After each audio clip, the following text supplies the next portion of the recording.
欢迎来到新闻和活动频道，请订阅和分享已更新有关当今最着名明星的最新信息。周深西安演唱会火了，这场音乐狂欢如何点燃了整个城市？你能想象吗？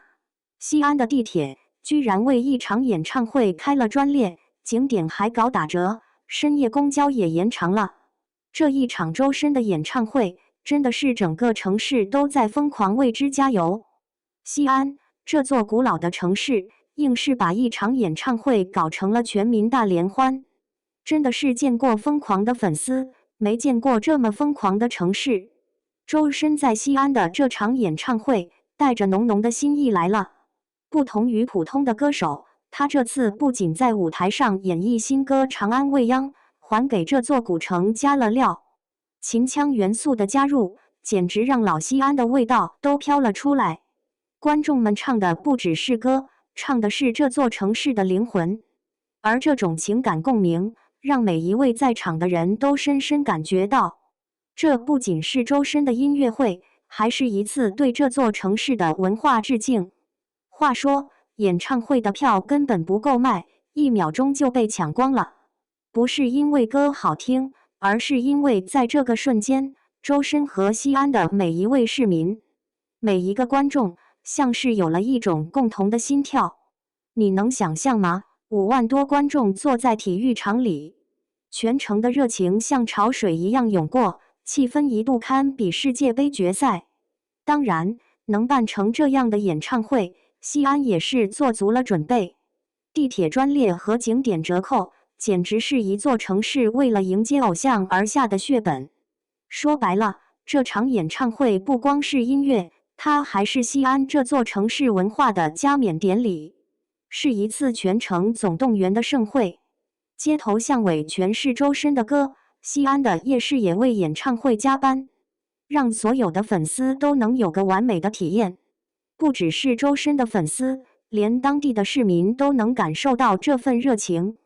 这不，演唱会前，西安市的文化旅游局都为周深备战，从增加深夜公交到景区门票的优惠，西安真是大手笔。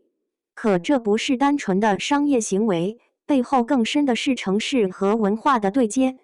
西安不仅是为了一个演唱会在忙碌，它是在通过这场音乐会，打开一扇展示自己文化的大门。当然，说到底，周深也不是单单靠着粉丝的真诚就征服这座城的。好吧，大家听得多了，说实话，不是每个人都买账。但周深凭什么能让西安为他打这么多的广告？这一切的答案其实很简单，他真心才是这座城市和粉丝们愿意为之付出的理由。每一首大鱼，每一首光亮，都代表了周深真实的情感和音乐力量。你能看出他的努力和用心，那种全心全意对粉丝的投入，早就超越了表面的商业演出。所以才有了5万人的呼唤，才有了西安这座城的盛大舞台。不过，现场气氛有点过火，这样一场让人流连忘返的音乐盛宴，你猜他自己也没想到吧？台上周深歌声四起，台下的5万粉丝根本停不下来，场面一度失控。那些喊声和尖叫，简直把我脑袋都震晕了，活像在燃烧。就这样，西安这座让古文化与现代音乐碰撞的城市，给我们上演了一场前所未有的文化盛宴。你觉得呢？音乐和文化的力量是否能把一座城市的灵魂带动起来？